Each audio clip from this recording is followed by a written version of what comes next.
já falamos do risco aí iminente que pode estar chegando para o Ceará, tá? Por enquanto, Minhoca, desconsiderando essa tabela, o risco histórico ele é muito baixo, tá? De 22 times com 18 pontos em 13 rodadas, só 3 caíram. O próprio Ceará de 2011, o Guarani de 2000 e o Vasco de 2013, tá? Quando a gente amplia para 18 pontos ou mais, aí aparecem, tá, 9 times. Já é um recorte mais mais preocupante, mas ainda que percentualmente não seja, tá? Ainda que percentualmente o, o percentual acho que é de 5%, é muito baixo, tá? É, a distância que o 10º colocado tem para o, o, o C4 nesse momento é de 6 pontos, tá? Que dá uma média de 5, que é basicamente a média de 5,5. Então a distância do Ceará ali pro Vitória, tá? É a distância média histórica.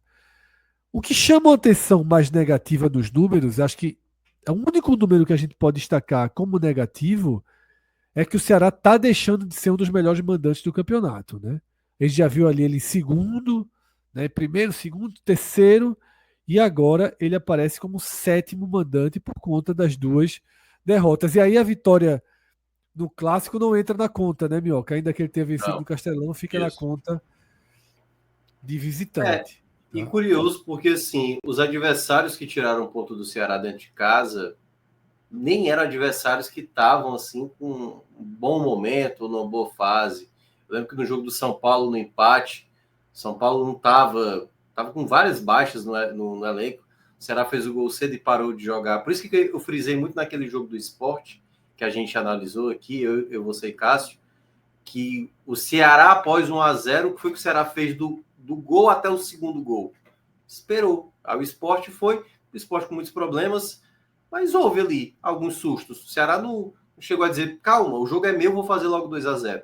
Quando saiu 2-0, aí o jogo ficou realmente no controle do Ceará. E aí essa derrota para o Atlético Mineiro, o Ceará jogou melhor do que o Atlético Mineiro, e aí não foi capaz de fazer o gol.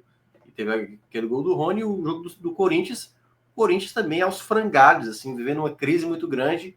Ali tentou segurar, aproveitou um erro do Ceará e acabou saindo vitorioso. Então, assim, para uma equipe que tem tão pouco nesse momento, sabe assim, tem que jogar no nível de concentração alto, tem que ter, sabe assim, qual é o jogador, assim, o Ceará vai ter condição de trazer um reserva à altura do Pedro Raul? Não vai. Mas não pode trazer um centroavante como era o Lelê, que ele não tinha vontade de finalizar no gol, assim.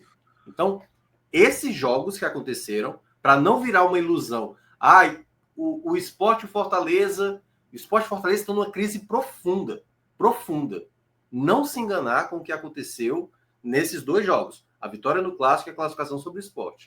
A realidade, e aí o Corinthians vivendo em crise, é uma ótima prova. O Corinthians vivendo uma crise séria, venceu o Ceará jogando na Arena Castelão. Então o Ceará não pode se acomodar nesse exato momento, apesar da boa distância que tem, apesar dos índices. Só para ter uma noção, quando o Fred trouxe aqui, é porque se você está vendo no corte, você não viu.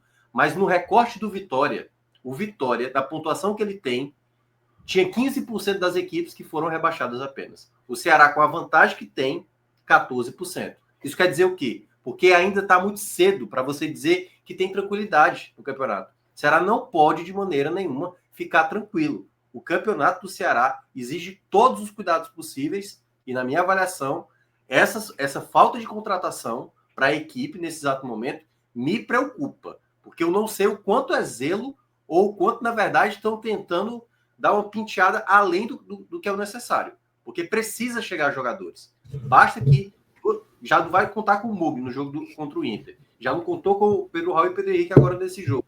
Cada vez que perde um titular, fica muito evidente isso. E é só olhar no jogo que foi da última rodada da Copa do Nordeste antes da pausa, quando o Ceará colocou o time com menos minutagem contra o Sampaio reserva, que estava preocupado com a Série D. O Ceará venceu o jogo, apesar de tudo, mas não jogou nada bem naquele dia. Então, carece muito o Ceará ainda ter os devidos cuidados e, claro, fazendo mais contratações. E nesse caso, eu acho pertinente demais essa visão, porque a gente estava avaliando a zona de rebaixamento, continua sendo um cenário desse, mas quem estava dentro da zona de rebaixamento, e se um deles se recuperar, o Ceará fica próximo, porque entre o primeiro, que no caso é o Vitória, tem 12 pontos, são 6 pontos para o Ceará. O Mirassol é o único clube com perfil de ficar na briga. Todos os outros, em tese, eles têm um perfil de maior. Então, eu acho que a gente já está sendo até ser repetitivo assim, na análise do Ceará, que está faltando cuidado com a campanha do Ceará. Por exemplo, ele perdeu os jogadores limpou o cartão, né, no caso do Pedro Raul, contra o Corinthians, e o ataque foi exatamente o que se esperava que seria.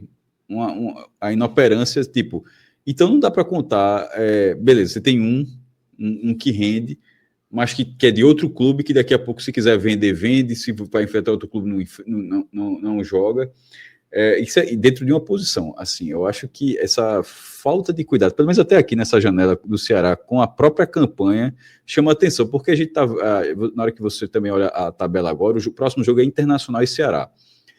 Ainda que o Ceará tenha 18 pontos, mas se ele perder do Internacional, o recorde do Ceará vai ficar de 4 derrotas e 5 jogos. Eu tô dizendo, assim, o Ceará aí, é um time Cássio, fora de casa, não faz... E aí eu vou reforçar o que o Mioca falou. Tendo logo depois Cruzeiro, Palmeiras e Flamengo.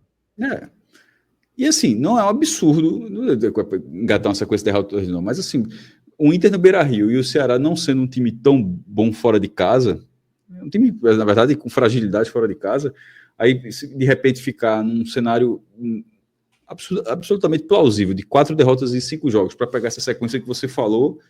Tem o Mirassol, seria, a sequência exata Inter, Mirassol, e aí depois Cruzeiro, Palmeiras e Flamengo. Pronto, teria o Mirassol de escape. Mas bem obrigado a fazer de escape. Primeiro ponto. Não, detalhe. O Mirassol de escape, ok. Aí tu vai olhar na tabela do Mirassol, não tem uma bolinha vermelha nas últimas 5 rodadas. O Mirassol tem 2 derrotas em 12 jogos. Ou seja, o escape do Ceará é um time que dificilmente perde. E aí eu vou até dar um exemplo, Cássio. Por exemplo, o Vitória enfrentou o Inter. Exatamente, foi no final de semana, né? Que passou, né? Tava lá, segurando o resultado até tomar o gol no final. O que é que o Ceará vai conseguir fazer nesse jogo do final de semana? Vai conseguir segurar? Porque o Inter tá com problema ainda. Enfrentar o Inter agora é até uma possibilidade, assim. É um jogo difícil. Mas essa é uma possibilidade que o Ceará tem de conseguir segurar e tentar, se conseguir uma vitória, melhor ainda. Mas essa tabela, ela chama muita atenção. Muita atenção. O Cruzeiro tá avassalador, o Flamengo, apesar de ter perdido para o Santos, mas ainda é uma equipe de muita qualidade. Enfim, assim, então tem um alerta muito grande nesse exato momento. Eu acho que o Ceará tem capacidade, sim, de competir, mas é que tá. Basta que alguma coisa saia do rumo ali. E o que também começou a acontecer também, Fred, é bom deixar claro, porque vinha Fernando Miguel, né, como titular. Aí Fernando Miguel começou a cometer umas falhas. O jogo do Botafogo, ele falhou, voltou Bruno. Ontem, eu acho até que a culpa foi do Marlon. Mas o Bruno também passou. Mas os dois foram determinantes ali, né? Porque eu senti também uma certa dúvida. Mas, de toda forma, os goleiros que a gente falava, o Ceará apostou no goleiro como o Kehler. Tem 3 goleiros de níveis parecidos, nenhum deles é excepcional. Então, o Bruno tem seus problemas, Fernando Miguel tem seus problemas, Richard também, em alguns momentos. Então, assim, por isso que tudo é muita atenção. O Ceará conseguiu responder bem em alguns momentos. Mas agora vai, como eu falei, vai para a tempestade. Como é que vai lidar com essa tempestade que está se aproximando? E até o momento que talvez fosse mais propício para o Ceará contratar, pelo seu posicionamento na tabela, que dava essa tranquilidade e dele ser visto de alguma maneira pelo mercado do futebol como uma opção de quem estaria competindo, se você começar a sofrer, começar a cair na tabela, esse teu poder atrativo, que você já tem a questão financeira, e que o Ceará tá mais resguardado financeiramente. Então talvez você seja menos competitivo financeiramente para atrair jogadores. E aí você começa a perder essa carta de que, ó, sou um clube que hoje na tabela sou atraente para você jogar. Sou um clube que não está lá embaixo, não sou do Z4, onde você vai ter o aperreio de chegar para tirar o time lá de trás. Você começar a sangrar um pouco, você perde essa competitividade que o teu financeiro não conseguia atrair esses jogadores. E você talvez perca essa janela de oportunidade. Então o Ceará também tem que pensar nisso. Por mais que tenha tranquilidade, por mais que a gordura acumulada possa te fazer pensar melhor no que fazer, sem ter essa pressão, mas você não pode dormir no ponto, não. Porque senão a rebordosa pode ser maior. E aí você criar um problema muito maior, que é mais à frente, diante de uma tabela dessa a curto prazo que se viu, você criar fantasmas a um trabalho do Condé, onde possivelmente ele não vai ter culpa pelo recorte de tabela que vai ter, pelo elenco que vai ter para competir contra esses times nos quais ele vai enfrentar. É isso, tá? Então fica aí o alerta total para o Ceará. Tá? Repito, o cenário que a gente observa agora é de risco mínimo. Tá? Já falamos aqui, o Z4 tá com a cara de Z4 de laço. Tenho muitas dúvidas se o Vitória, que demonstra alguma competitividade, e se o Fortaleza seriam capazes de uma arrancada a ponto de ameaçar um time que hoje está 6, 7, 8 pontos na frente. O Juventude eu não acredito, e o Sport, né, a gente nem perde muito tempo conjecturando. Então, hoje o risco é mínimo. Agora, a matemática crua deixa o Ceará sob risco. Hoje, Cássio, pelo que veio, eu acho mínimo. Agora, a conclusão da minha frase é: a gente vai sempre lembrar que o Ceará tem uma tabela que não pegou Cruzeiro, Palmeiras e Flamengo. Quando essa tabela equalizar, se o Ceará tiver, de fato, 21 pontos, 22, que seria 4 pontos nessa sequência, ou menos que isso, para mim o Ceará vira o alvo real. Porque virar com 20 pontos, você vira 100% da confusão. Você não. O Ceará não tem uma projeção de virar com 20 pontos, com 21 pontos hoje.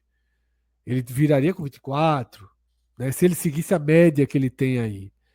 Mas chegou a hora dos pesos pesados. E como ele vai se comportar, como ele vai tentar sobreviver, é uma incógnita muito grande, tá?